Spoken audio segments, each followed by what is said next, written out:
አንድ ላይ ነው አጠቃላይ እነ ጃልመሮ ኦላ አንድ መግለጫ ሰጥቷል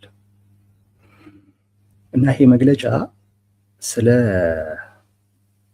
አጠቃላይ ሀገሪቱ ውስጥ ስላለው ሁኔታ ነው የሚያወራው። በዋናነት ብልጽግና ሊያደርግ ስላሰበው ጉዳይ ነው የሚያወራው። ኦላ በዋናነት የተጻፈው ለዓለም አቀፉ ማህበረሰብ ነው። የተወሰነ ይዘቱን ልንገራችሁ። መልእክቱ አጠቃላይ ብልጽግና በቀጣይ ሳምንታት እና ወራት በተከታታይ የኢትዮጵያን ሕዝብ የፖለቲካ ልዩነቶቹ እና የሃይማኖት ልዩነቶችን መሰረት አድርጎ ለማጭበርበር እና ለመከፋፈል አቅዶ እየሰራ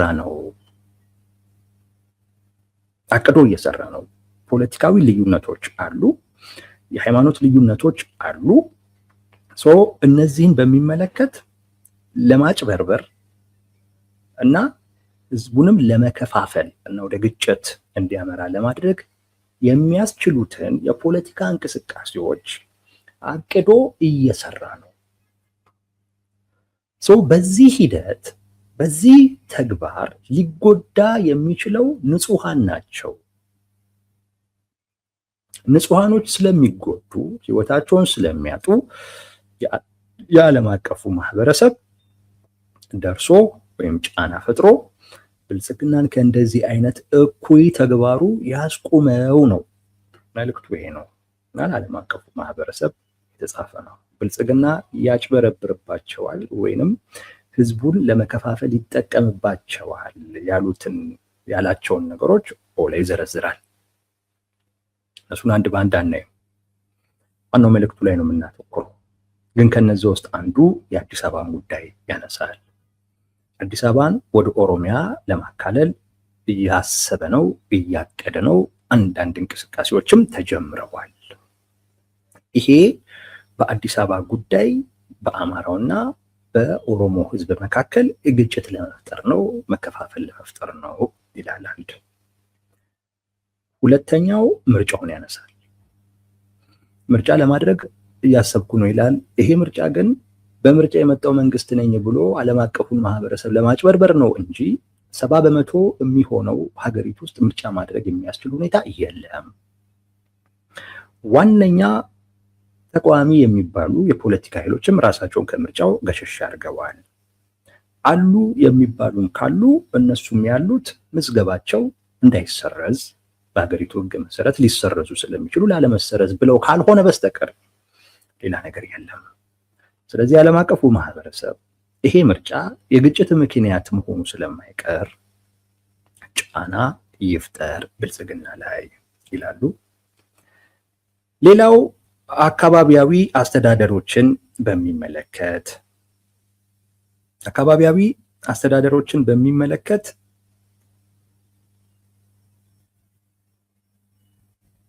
የድንበር ግጭት ይገባኛል የሚባሉ አካባቢዎች አሉ። እዛ አካባቢ ላይ የድንበር ግጭት ማለትም ምንድነው? ይሄ ክልላዊ አወቃቀሩን ለማስተካከል ለምሳሌ አማራን 2-3 ቦታ እንደዚህ ኦሮሚያንም ልክ እንደዚሁ ምናምን በማድረግ አሁንም ግጭት ለመፍጠር እያሰበ ነው። የቄሮን ካርድ መምዘዝ ይፈልጋል። ራሱ ውስጥ ያሉ አካላቶችን ቄሮ መስለው እንዲወጡ በማድረግ እና እነሱም ጦርነት ይብቃ ነው ምናምን ነገር ወይ እንደዛ እንዲሉ አድርጎ ጠመንጃ ይጥፋ ምናምን የሚል አይነት መፈክር እንዲያሰሙ አድርጎ ይሄው ቄሮ ይሄንን እያለ ነው በሚል እንግዲህ ቄሮ በሚባሉ ማህበረሰብ ክፍፍልም ልዩነት ፈጥሮ ለማጋጨት እየፈለገ ነው። የሃይማኖት ካርድን ሊመዝ እያሰበ ነው። ልክ አርሲ ላይ እንዳደረገው ይላል ኦላ። ልክ አርሲ ላይ እንዳደረገው የሃይማኖት ካርድንም ለመምዘዝ እያሰበ ነው። ህገ መንግስት ማሻሻያ ማድረጋለሁ በማለት እንደዚሁ ህገ መንግስቱ ላይ ያሉ ቅራኔዎች አሉ። በዛም ማህበረሰቡን ለመከፋፈል እና ለማጋጨት እየሰራ ነው። እነዚህ በቀጣይ ሳምንታት እና በወራቶች ውስጥ በተከታታይ ብልጽግና የሚሰራቸው ስራዎች ናቸው ይላል እና ሲጠቃለል ብልጽግና እርስ በርስ ሊያጫርሰን ነው፣ ልዩነቶቻችንን ተጠቅሞ ሊያጫርሰን ነው እና የዓለም አቀፉ ማህበረሰብ ድረስልን እያሉ ነው።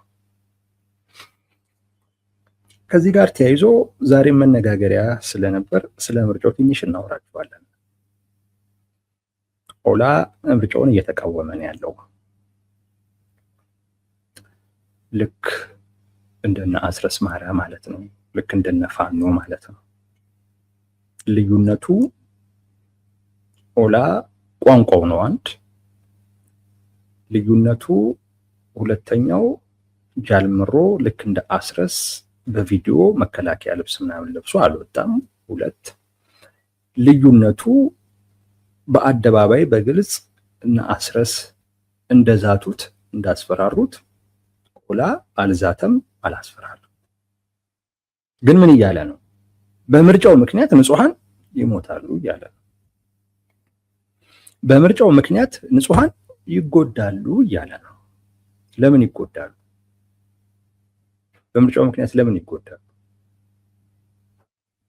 ምክንያቱም ምርጫው ግጭትን መፍጠሩ ስለማይቀር እና እርምጃ መውሰዳችን ስለማይቀር እያለ ነው። ግን ለዓለም አቀፉ ማህበረሰብ በቀጥታ ስለሆነ እየላከ ያለው ማስፈራራቱ መዛቱ በዓለም አቀፉ ማህበረሰብ ዘንድ ተገቢ ያልሆነ ምልከታ ሊያሰጠኝ ይችላል ብሎ ስላሰበ የነ አስረስ ማረም ያቺ ፉከራና ዛቻ በተወሰነ ደረጃ ትችት ስላመጣባቸው ከዛች ትምህርት ቀስሞ አልዛተም፣ አላስፈራራም እንጂ ያው እርምጃ ግን እንደሚወስድ እየነገረ ነው። እሱ እርምጃ የማይወስድ ከሆነ ምርጫው ንጹሃን በምርጫው ሂደት ንጹሃን የሚሞቱበት ምንም ምክንያት የለም። ምንም ምክንያት የለም። ተመሳሳይ አይነት ከኦላ ጋር ማነው ከፋኖ ጋር ምክንያት አላቸው። እነዚህ ሁለት ኃይሎች ለምንድን ነው ምርጫውን በዚህ መጠን እንዳይደረግ የፈለጉት ከተባለ እነሱ የሚጠቅሱት ምርጫው ድራማ ነው። ምርጫው ድራማ ነው የሚሉት፣ ግን ትክክለኛው ምክንያታቸው ግን እሱ አይመስለኝም። ኦፍ ኮርስ እንዳሉት ምርጫው ድራማ ነው። የሆነ ምርጫ ድራማ ነው። ይሄ ምርጫ ነው የሚለውን ኢቭን እንኳን ዲሞክራሲያዊ ነው አይደለም የሚለው ክርክር ውስጥ አይደለም። ምርጫ ነው ወይስ አይደለም የሚለው ገና የምርጫን ትርጉም ያሟላ ላያሟላ የሚለው ላይ ነው። ድራማ ነው። ለምሳሌ ዛሬ አዲስ አበባ ላይ የሚወዳደሩትን ለህዝብ ተወካዮች ምክር ቤትና ለከተማው ምክር ቤት የሚወዳደሩትን እጩዎቹን ብልጽግና ይፋ አድርጓል። ይፋ ሲያደርግ አንድ ሁለት ቦታዎች ላይ ብልጽግና አይወዳደርም። እነዚህ ቦታዎች ላይ የማይወዳደርበት ምክንያት አንደኛው ላይ የኢዜማው መሪ፣ ሁለተኛው ቦታ ላይ ምክትሉ ስለሚወዳደሩ፣ ሁለቱ ላይ የኢዜማው የመጀመሪያውና ሁለተኛው ሰው ስለሚወዳደሩበት ብልጽግና እዛ አይወዳደርም ብሏል እንጂ እጩ አጥቶ አይደለም። አርቲስቶችን ምናምን ሁሉ ነው እጩ እያደረገ ያለውና በዛ ደረጃ እጩ አያጣም ልላችሁ ፈልጌ ነው። 11 ሚሊዮን አባላትም አለኝ ይላል። በፍጹም እጩ አያጣም።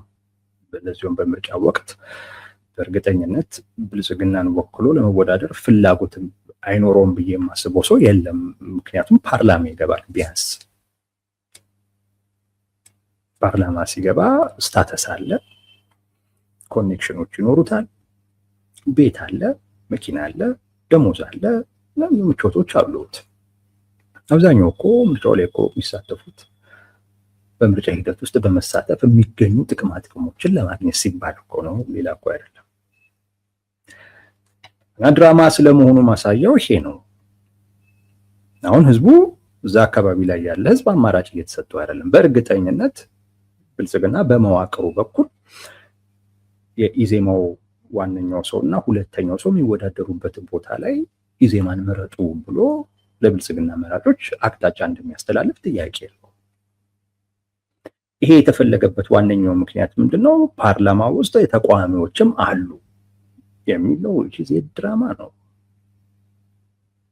ድራማ ነው። ጠቅላይ ሚኒስቴሩ በአደባባይ ነው የተናገሩት። ግዴላችሁም እመኑን፣ ይሄ ፓርላማ አሁን እንደዚህ እንደምታዩት አይሆንም፣ ተቃዋሚዎችን በብዛት እንዲገቡበት እንፈልጋለን እና በውጤቱ ተቹን፣ ያን ካላደረግን ተቹን ብለው እኮ ቃል ገብተዋል። እና ስንቱ ነው መወዳደር የሚፈልገው? ድራማ ነው። ምንም የምርጫ ጉዳይ አይደለም፣ የምርጫ ጉዳይ አይደለም። እና እነሱ የሚሉት እነ ኦላም እነ ፋኖም ድራማ ነው ነው። ዋነኛው ምክንያት ግን እሱ አይደለም።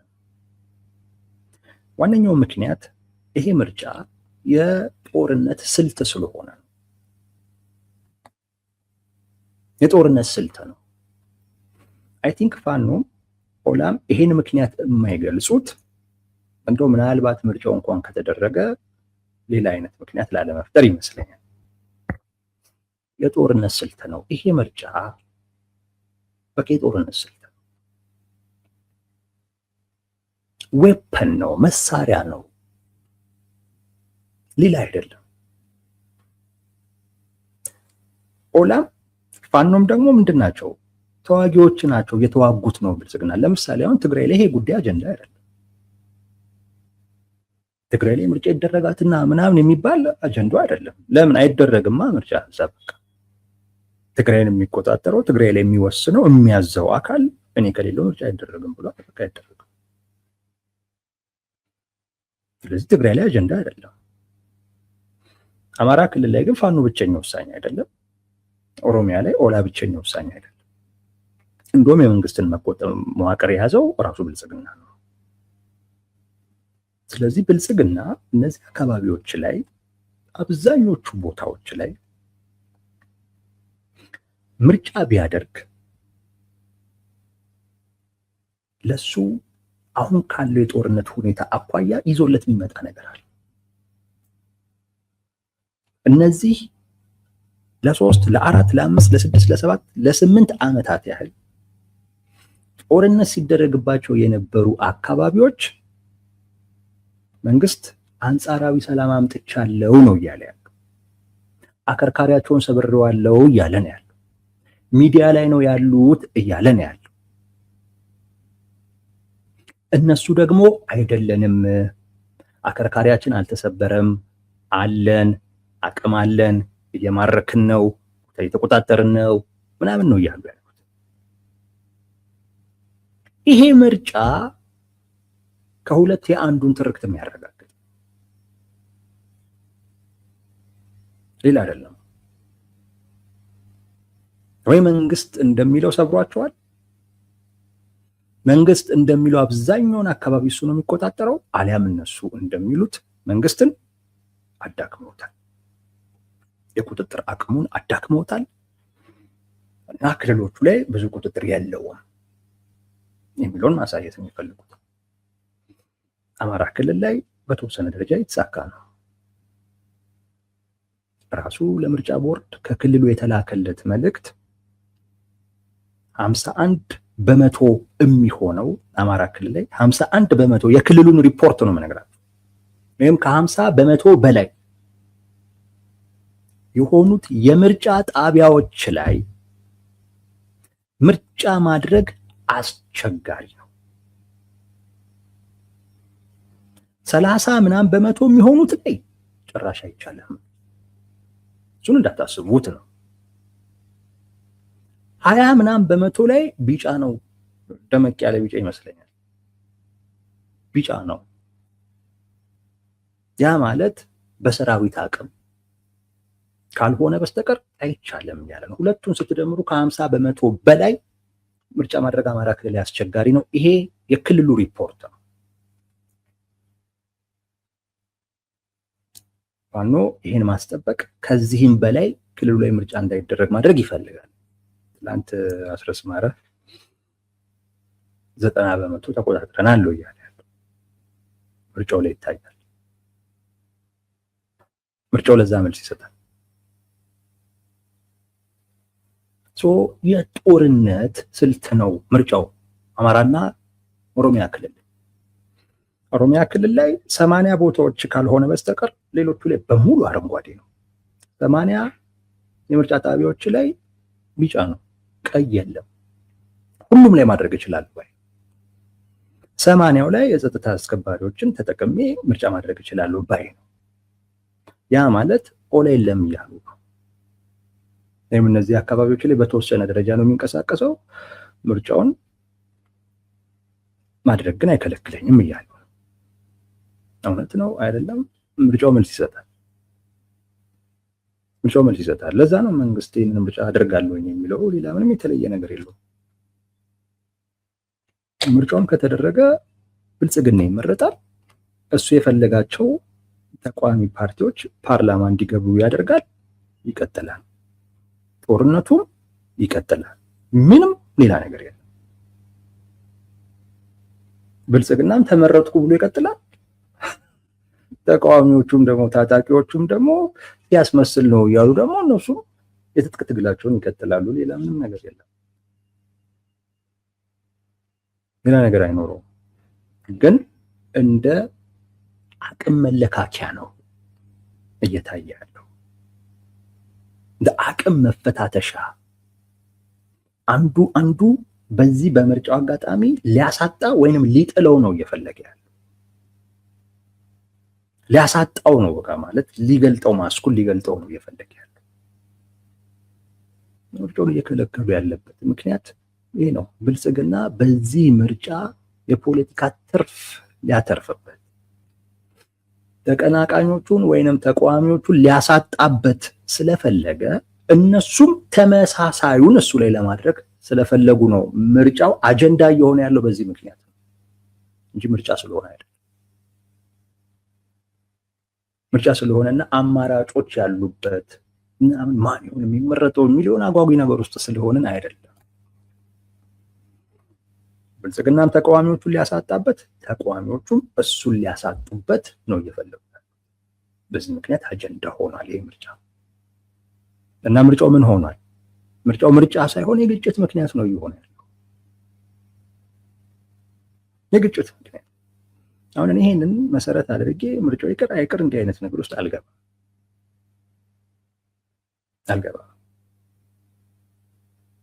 ምርጫው ማስቀረትም አይቻልም። ምርጫውን ያደርገዋል መንግስት፣ በምን ያህል መጠን ያደርገዋል ምናምን የሚለው ነገር እሱ ነው ሊያሳስብ የሚችለው እንጂ መደረጉ አይቀርም። ሁሉም ቦታ ላይ ያደርጋል አያደርግም የሚለው ነው እና ራሱ ይመረጣል። ከዛ በኋላ ምንም አዲስ ነገር ግን የለም። ያው ግጭቱም ተባብሶ ይቀጥላል። ምናልባት ከምርጫው በፊት ወይም ከምርጫው በኋላ አዳዲስ ጦርነቶች ሊፈነዱም ይችላል። ምንም አዲስ ነገር ከምርጫው ጋር ተያይዞ የሚመጣ ነገር የለም። ግን መንግስትን በጣም ሊያተርፍበት ይፈልጋል።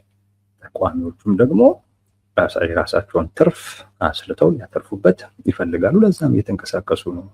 ኦላም ፋኖም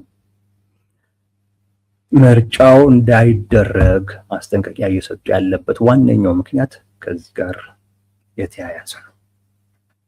ስለ ምርጫ ያወራችሁ ዛሬም ለየት ባለ አይነት መልኩ መነጋገሪያ ስለነበረ ነው። ዋነኛው ጉዳያችን ግን ኦላ ምን አለ? ብልጽግና እርስ በርስ ሊያጫርሰን ነው የሚል ነገር አነሳ። ይሄ ምን ያሳያል? ነግሬያችኋለሁ። በፖለቲካ ልዩነቶች፣ በሃይማኖት ልዩነቶች ተጠቅሞ እርስ በርስ ከፋፍሎ እርስ በርስ አጋጭቶ ሊያጫርሰን ነው እያለ ነው። እነዚህ የፖለቲካ ምክንያቶች፣ የሃይማኖት ምክንያቶች ምንድናቸው የሚለውን ዘርዝሯል ራሱ ኦላ። አንደኛ የብልጽግናን ሴራ ያሳያል። የብልጽግናን ሴራ ያሳያል። ይሄ በጣም የተለመደ ነው። ብልጽግና በህዝቦች መካከል ያለ ልዩነትን ለማጋጨት ይጠቀምበትና ከዛ በኋላ ተጋጩ ብሎ ደግሞ አማላጅ ወይም መካከለኛ ስፍራ ሆኖ አስታራቂ ሆኖ የሚመጣው ነገር አለው ወይም የሚያሳጣው ነገር አለ። ያጋጨን ነው አንድ እኮ አይደሉም ይላል። እሱ አጋጭቱ አንድ አይደሉም። አይገርሙ? እዛና እዚህ እንደሚጋጩ አካላቶች እኮ ናቸው ይላል። እንደዛ ይላል። ይህ ብልጽግና የተለመደ ሴራ።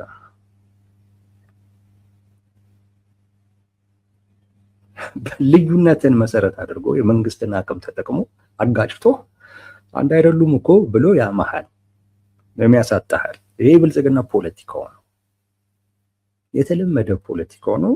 ይሄንን ነው አንድ እየተናገረ ያለው ኦላ። ምናልባትም ደግሞ ይሄንን ሴራውን ደግሞ ለራሱም የፖለቲካ ዓላማ እየተጠቀመበትም ሊሆን ይችላል። ኦላ የምናውቀው ነገር የለም።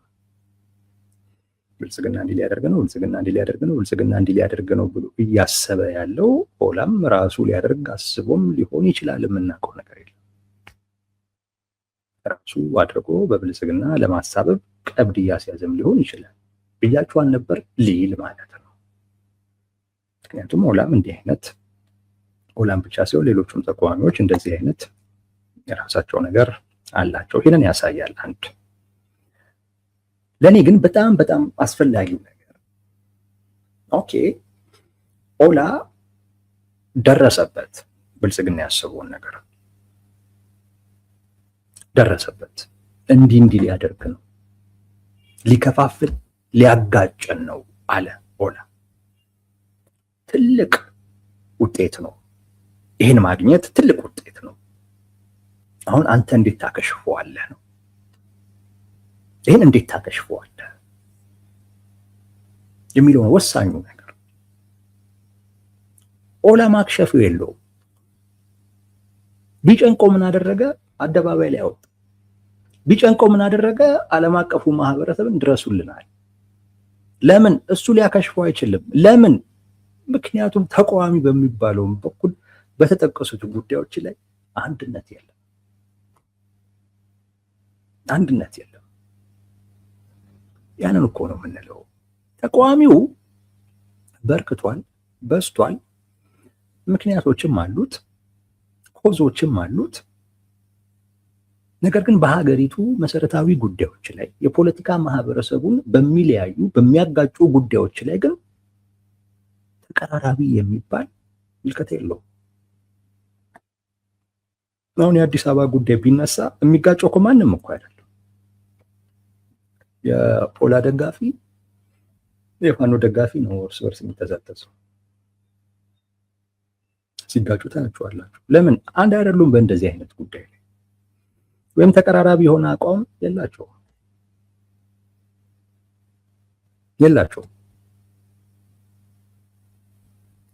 እዛ ላይ መስራት አስፈላጊ መሆኑ ያሳያል የኦላ አቤቱታ።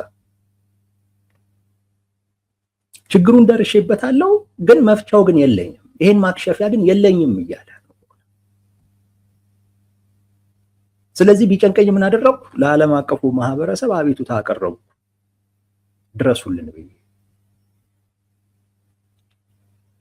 ተቃዋሚው ግን እንዲህ በዚህ ደረጃ አይደለም መሆን ያለበት።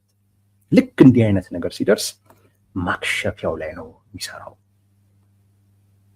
ይሄን የብልጽግናን ሴራ እንዳይሳካ ሊያደርግ የሚችሉ የራሱን የሆኑ የፖለቲካ እንቅስቃሴዎችን ነው የሚያደርገው። ግን ይሄ የለም ብቻ ሳይሆን አይቻልም። አሁን በተጠቀሱት ጉዳዮች ላይ እስቲ እናክሽፈው ብለው ቁጭ ብለን እንነጋገር ቢሉ ይጣላሉ። ድሮም ካንተ ጋር ጽምዶ ምናምን ብዬ እንትን ማለት የኔ ጥፋት ነው ምናምን ይባባል። የማይቀር ጉዳይ ነው።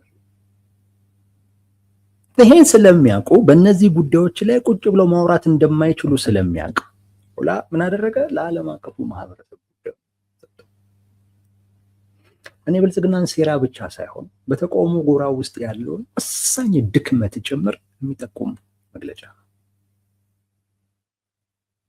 ወሳኝ የሆነውን ድክመት ያ ደግሞ ካልተፈታ በስተቀር ብልጽግና ብዙ እድሎች ይኖሩታል። እውነቴን ነው የምላችሁ። እየተሳሳተ እያጠፋም ግን ከዛ ሲፈልግ ደግሞ መስተካከል ሲፈልግ ደግሞ የመታረም እድል ይኖረዋል። ከነስህተቱም ከነጥፋቱም የመቀጠልም እድል ይኖረዋል። የሆነ ጊዜ በራሱ መንገድ ራሱን ጠልፎ እስኪጥል ጊዜ ድረስ ይቀጥላል። ተቃውሞ ጎራው ይሄ ለይስሙላ ሳይሆን ደፈር ብሎ በእነዚህ ጉዳዮች ላይ ማውራት መቻል አለበት። አማራጮች ይዞ መምጣት መቻል አለበት። ደፈር ብለው ከሀገር በላይ ምንም የለም አይደለም የሚሉት፣ ከህዝባችን በላይ ምንም የለም አይደለም የሚሉት። ደፈር ብለው በእነዚህ ጉዳይ ተነጋግረው አቋም ይዘው ቢመጡ አይ ቲንክ ለነሱ የተሻለ ይመስለኛል። ካልሆነ ግን ሁል ጊዜ ለብልጽግና ሴራ እንደተመቻቹ ይኖራሉ፣ ይቃወማሉ፣ ምን ይላሉ። ብልጽግናም ያው አልሰማቸውም እያለ ይቀጥላል። አልሰማቸውም፣ ስራቸው የራሳችን ጉዳይ ላይ ነው የምናተኩረው፣ ይጮሃሉ፣ ምን ይላሉ፣ እኛ ግን አንሰማም እያለ ብልጽግና ይቀጥላል። ያ ነው የሚሆነው። ራሳቸው ላይ ባለመስራታቸው ምክንያት ነው ብልጽግና ነገሮች ሁሉ ተመቻችተውለት እየመጣ ያለው። ሌላው አንድ የገረመኝን ነገር ልንገራችሁ። ከኦላ መግለጫ ውስጥ ኦላ አዲስ አበባን ወደ ኦሮሚያ ሊያጠቃልል መንግስት እያሰበ ነው፣ ይሄ ደግሞ አማራና ኦሮሞን ለማጣላት አስቦ ነው የሚያደርገው አለ። አዲስ አበባን ወደ ኦሮሚያ እንድትጠቃለል እኮ ፍላጎት እኮ አለ። ኦላ ፍላጎት አለ። ነገር ግን ምን እያለ ነው? ኖ ከዚህ በላይ ቅድሚያ የምሰጠው ይሄ አገዛዝ ወይም ይሄ መንግስት ብልጽግና ምን መሆን አለበት ነው? መፍረስ አለበት፣ መወገድ አለበት። ለሱ ነው ቅድሚያ የምሰጠው እያለ ነው ኦላ እንጂ አዲስ አበባ እኮ የኦሮሚያ ነች ነው እኮ የሚለው። ኦላ እኮ አቋሙ እኮ ያ ነው። አዲስ አበባ የኦሮሚያ ነች ብሎ ነው የሚያስበው። እና ብልጽግና ይሄን ሊያደርግ ነው እያሰበ ነው ሲል እኮ ኦላ ይሄን መናገር እኮ የለበት፣ ወይም በዚህ መቃወም እኮ የለበት። እንደውም ይሄ ጥሩ አጋጣሚ ነው ለኦላ። ግን ከዚህ በላይ ብልጽግናን ማስወገድ ይቀድማል። ብልጽግና በስልጣን ላይ ሆኖ እኔ የምፈልገውንም ነገር እንኳን ለማሳካት የሚያደርገው ሂደት እኔንም መወክለውንም ህዝብ አይጠቅምም፣ እያጭበረበረ ነው፣ ለማጋጨት ፈልጎ ነው እንጂ ከልብም አይደለም እያለ ነው ያለው። እና ምኑ ነው የሚቀድምብኝ ነው? ብልጽግናን ማስወገድ እሱ ይቀድምብኛል እያለ ኦላ ይሄን እያለ ወደ ፋኖ ሄዱ። ፋኖ ወልቃይትን ምናምን በሚመለከት ሸጣሃል ይባላል። ይሄ አፋብን የሚባለው ስብስብ ምንም አይሉም በዚህ ጉዳይ ላይ ምንም። ዋናው ትኩረታችን ጠቅላይ ሚኒስቴሩ ላይ ነው። ወደዚህ ማተኮር የለብንም፣ በቃ ወደዚህ ይሄ ትኩረት ለመበተን ነው ብሎ ነው የሚያስቡት። ትኩረታችንን ለመበተን ነው ዋናው ትኩረታችን፣ ወደዛ ነው ባይ ናቸው እንጂ እኮ እነዚህ ልጆች ትላንት ወልቃይት ብረሳሽ ቀኝ ትርሳሽ፣ ወልቃይት አጽመ ርስታችን፣ ወልቃይት ምናምን እያለ እኮ ሲዘምትም የተለያየ ፖለቲካ እንቅስቃሴም ሲያደርግም የነበረው ዋጋ ሲከፍልም የነበሩ ናቸው። እዛ ውስጥ አሉ አፋብን ውስጥ። ግን ዋናው ጉዳያችን እሱ ሳይሆን አሁን ጠቅላይ ሚኒስቴሩ ነው ብለው ነው የሚያተኩሩት። ኦላንም ይዋቸው ፋኖንም እዩት። ቲፒኤልኤፍስ ከነሱ ጋር ጽምዶ ፈጥር ያለው የሚለው ቲፒኤልኤፍስ ምዕራብ ትግራይ፣ እሱ ትኩረቱ ምዕራብ ትግራይ ላይ። እኔ ግርም በሚለኝ ነገር ይሄ ነው። ሌሎቹ ለጽምዶ ብለው አንድ ካልሆነን ካልተጣመረን በተናጠል የምናደርገው እንቅስቃሴ የትም ስለማይደርስ ለጊዜው ልዩነቶቻችንን ሊያጎሉ የሚችሉ ጉዳዮችን ትተን መንግስትን በእነዚህ ጉዳዮች ላይ አጀንዳ እንኳን ቢሰጠን ዝም ብለን አልፈን ዋናው እሱ ላይ ብቻ እናተኩር ብለው በዛ ደረጃ እየተንቀሳቀሱ ጽምዶ የሚለው ቲፒኤልኤፍ ግን ትኩረቱ በሙሉ የሚለያይ ጉዳይ ላይ ምዕራብ ትግራይ ነው የሚለው ለምን? እኔ የሚገርመኝ ነገር ነው። ለምን ቲፒኤልኤፍ በተለየ ሁኔታ እዚህ ላይ ማተኮር የሚችልበትን ስልጣን እና ፈቃድ ማን ሰጠው? ጽምዶ ከተባለ። በሌላ በኩል ደግሞ ሰሞኑን ዝማሬውን ሁሉ ካያችሁት በፋኖዬ ነው። ፋኖ ነው። ወደ ጦርነት ሊገባ ነው።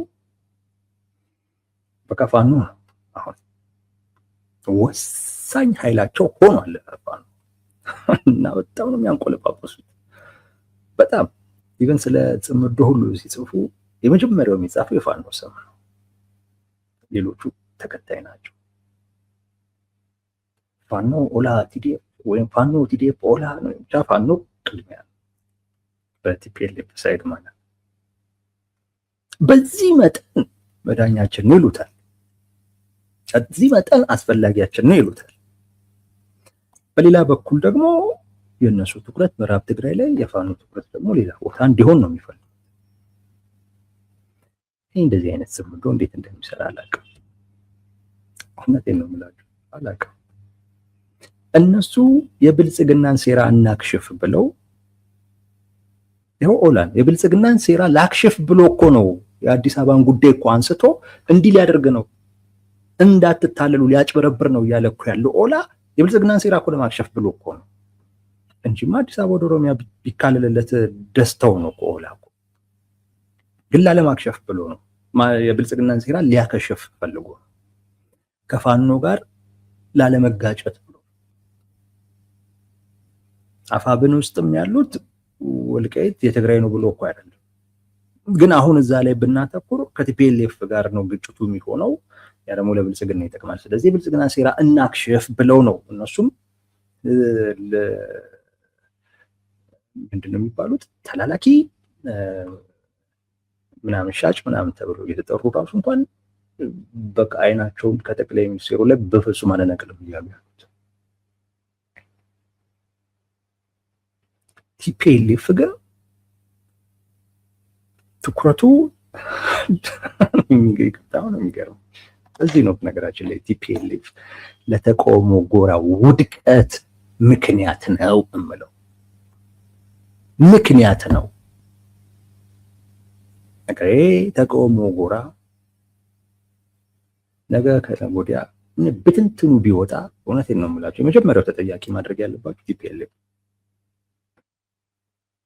ቲፒኤልኤፍ ከሱ ተጠያቂ ያለው። ሌላው በዚህ መጠን ዋጋ እየከፈለ ነው። ገርሞኛል። ኦላ ፊንፊኔ ወይንም አዲስ አበባን ወደ ኦሮሚያ ለማካለል አዋጅ ሁሉ እንዲወጣ ምናምን ነገር ትዕዛዝ ሰጥቷል ምናምን ብሎ እኮ ነው ያጋለጠው። ምን አገባው? ምን ቸገረው? እንደውም በእንደዚህ በግርግር እኮ ነው የራስን ነገር ድርሻን እኮ ይዘህ እኮ መሄድ እኮ ያለብህ። አዲስ አበባ ላይ ደግሞ አሁን ብዙ ሀብትን የፈሰሰው በጣም ብዙ የሀገሪቱ ሀብትን የፈሰሰው በቄን ይዘህ ሄድክ እኮ ማለት ቀላል ነገር እኮ አይደለም። አሁን ያለው የፖለቲካ እሳቤ እኮ ያ ነው። ወንድማማች ምናምን የሚባል ነገር ቀርቷል፣ ጠፍቷል። እንዲህ እኮ አይነት ምርጫ አለው እኮ ኦላ ግን ምን አለ ነው ይሄ ለብልጽግና መመቸት ነው። እንደዚህማ ባስብና በእንደዚህ አይነት ጉዳይማ ብተባበር ለብልጽግና ልመች ነው። ስለዚህ የፊንፊኔ ጥያቄንም አሁን አልጠይቅም። ፊንፊኔ ወደ ኦሮሚያ የምትካለልበትም ሁኔታ እንኳን በብልጽግና በኩል ቢታሰብም አልተባበርም እንደውም እቃወመዋለሁ ብሎ አቋም ይዞ በመግለጫ ወጣበት። አሁን ወልቃይትን ለቲፒኤልኤፍ ይሰጥ ቢባል ነው የማሁን ተብሎ አማራ ክልል ውስጥ ካሉ ወንድሞቻችን ጋር ብልጽግና ሊያጋጨን ያንን አሲሮ ነው። ስለዚህ በፍጹም ይህንን ጉዳይ እኛ ከአማራ ወንድሞቻችን ጋር ብልጽግና ከወደቀ በኋላ ተነጋግረን እንፈተዋለን ይላል አይልም ቲፒኤልኤፍ። ጦርነቱ ሊቆም የሚችልበት ምክንያት ይሄን ካመጣችሁ ነው እያለ ነው።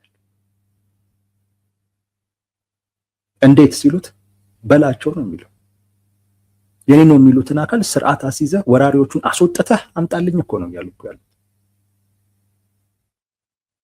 እዛ ወራሪ ነው የሚባለውን ቀጥቅጠህልኝ አጽድተህ ቦታውን ስጠኝ ነው እያለ ውጋቸው እያሉ እንደውም ቲፒኤልኤፍ አሁን ኦላ ቲፒኤልኤፍ ቢሆን ኖሮ እንዴ ብልጽግና አዲስ አበባን ወደ ኦሮሚያ ሊያካልል ካሰበማ ብሎ ማለት የነበረበት ምንድን ነው? አዲስ አበባ ላይ ያለን መጤ ነፍጠኛም በሙሉ ነገ ከነገ ወዲያ ችግር እንዳይፈጥር ከወዲሁ ማጽዳት ነው የሚል ሀሳብ ነበር የሚሰጠው እንደ ቲፒኤልኤፍ ቢሆን ኖሮ ኦላ።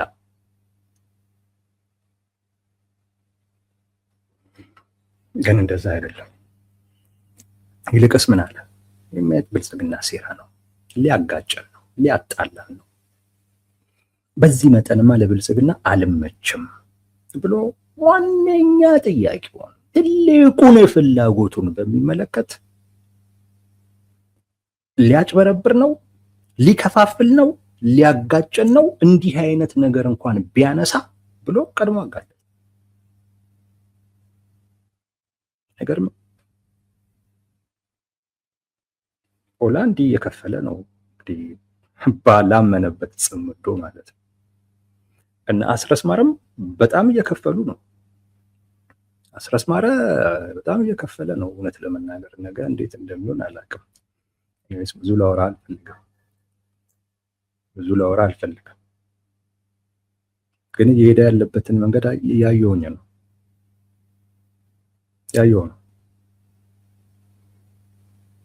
ፋኖ ውስጥ የሚኖረው ጊዜ በአመራርነት ምን ያህል ነው? አሮን ነው ግን ራሱን በጣም ለመጠለፍ እያመቻቸ እንደሆነ ይሰማኛል። እንደዛ ይሰማኛል። እንዴ በዝርዝር አውራው አልፈልግም፣ የራሱ ምርጫ ስለሆነ። ግን ዋጋ እየከፈሉ ነው። በጣም ዋጋ እየከፈሉ ነው። በተለይ በወልቃይት ምን እንደሚባሉ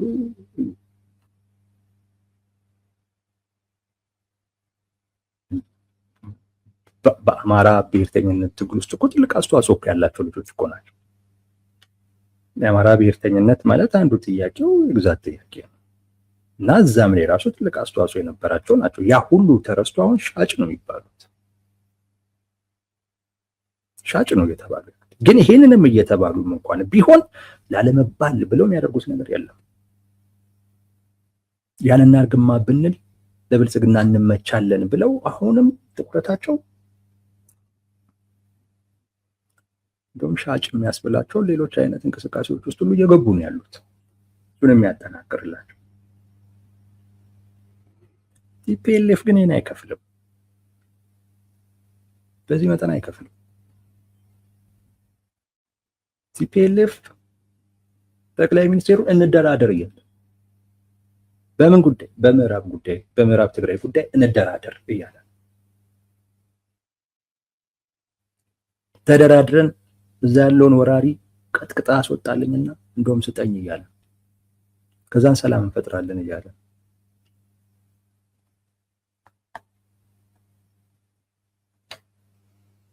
ይህንን ያስተዋልኩት በኦላ መግለጫ ውስጥ እውነቱን ነው ነገራቸው። አንድ ራሱ የብልጽግና ሴራ የተለመደ ነው። ሁለት ምናልባት እነሱ ምን እያሰቡ ይሆን ምናምን ብለህ ታስባለህ። ምክንያቱም ቀድሞ እንዲህ አይነት ነገሮችን ብዙ ጊዜ የሚያወጡት እነሱም የሆነችን ነገር ለማድረግ ሲያስቡ ነው። ሌላው ግን በተቃውሞ ጎራ ውስጥ ያለውን ትልቅ ድክመት እንደዚሁም ደግሞ ተቃውሞ ጎራውን ማን እያዳከመው ማን እየሰበረው እንደሆነ በደንብ የሚያሳይ መግለጫ ነው ኦላ ያወጣው ትላንትና።